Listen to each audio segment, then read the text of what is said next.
Good morning, everybody. I was just practicing some yoga and handstands right here in my living room before my daughter wakes up. And I got to thinking about the past year because the end of the year is closing in. And I'm thinking about all of my accomplishments. And one of those things, if you look at my handstand from last year, it was severely arched. I mean, to the point that I was probably putting unnecessary strain on my lower back, possibly risking an injury. And now, if you look at my handstand, it is significantly straighter. Not perfect, but I've definitely straightened it out a lot in the past year. And the way I did it really boils down to a series of simple stretches and one really important exercise that I want to share with you in this video.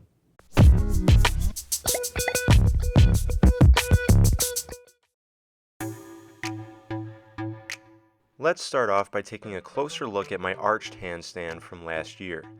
As you can see, my feet were way past my head, and holding my feet in that position put unnecessary strain on my lower back, specifically the muscles like the erector spinae and quadratus lumborum. Now, there were two main factors playing into this issue. First factor was I wasn't contracting my abs hard enough, and we'll talk more about that later, but also I was severely lacking shoulder flexibility to really open the shoulders.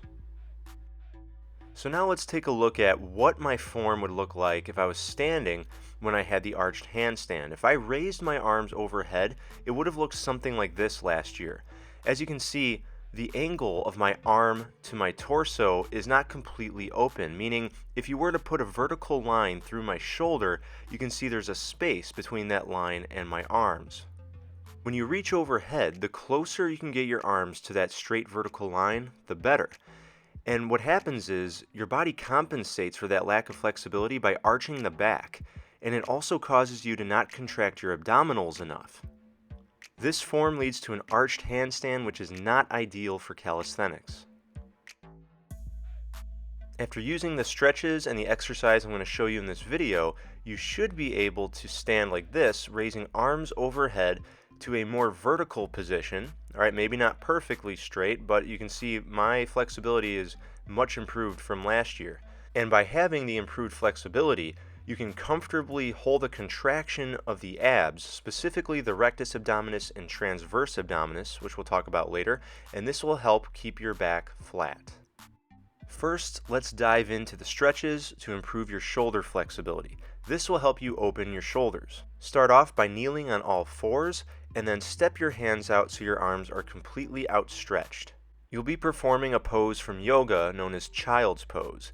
And to do this, you want to move that tailbone back. Alright, so you're kind of pushing your butt and tailbone back behind you away from your hands while simultaneously letting your face sink lower and lower to the ground. As you do this, you should feel a deep stretch in all the muscles around your armpit. This is your shoulders, your upper chest, your lats in the side of your back, and your serratus anterior directly below your armpit. Once you can touch your nose to the floor, you can elevate your hands on something like I have this step stool here to do what I call elevated child's pose. By elevating the hands, you're creating more space between your face and the floor so you can sink deeper into the stretch. And as your flexibility improves, you can always elevate your hands even more. Now, if you don't have a step stool like I do, something like a couch or an ottoman would be ideal height for doing this stretch. And once child's pose and its variations get easy, you can stand in a door frame, then step back about 6 inches or so, put one arm up on the door frame on the side of the door, and then lean into it. Try to maintain a straight body and not let your body bow too much while you do this and lean forward into the door frame. Try to increase your flexibility in this stretch until your entire arm, meaning the forearm and the upper arm, can be resting against the side of the door frame. What I really like about this stretch is that you're focusing on one side at a time, so it really helps to work through any imbalances in your flexibility. And of course, after you stretch the left side, make sure you switch and stretch the right side as well. Now, how often did I do these stretches? Well, daily, actually. Did I miss a day here and there? Absolutely, but for the most part, I did these stretches every night before I went to sleep. I did 3 to 4 sets every time I did the stretches, and each set was approximately 60 seconds that I would hold the stretch. Follow those guidelines with those stretches I just showed you, and you will improve your shoulder flexibility. Now we'll talk about pelvic positioning, which is the second critical piece of straightening your handstand. Start off lying on your back on the floor and then raise your arms overhead so they're just above the floor behind you. Then tuck your knees so your legs are bent and your feet are off the floor, like I'm doing here. Make sure your shoulder blades are off the floor so you're kind of like at the top position of a crunch, contracting your abs. And when I say abs, I mean the rectus abdominis or six-pack. Work on holding this position and build it up to at least 30 seconds. And once you feel ready, like you're at 30 seconds or more, then what you can do is extend your legs. Now, it's a bit hard to see because I'm wearing baggy pants, but my legs are actually off the floor, and so are my feet. I'm holding my legs over the ground. While you do this exercise, you want to contract what's called the transverse abdominis, and that's the muscle shown right here in this image in red. And the best way I can explain to do this is to suck it in. Alright, sucking in your belly like you're trying to put on a tight pair of pants, that contracts your transverse abdominis. So here's the full exercise you want to reach in the end. Lay on your back, raise your arms overhead, and then with legs extended, lift your shoulder blades, legs and heels off the floor. This is called the hollow body position in gymnastics.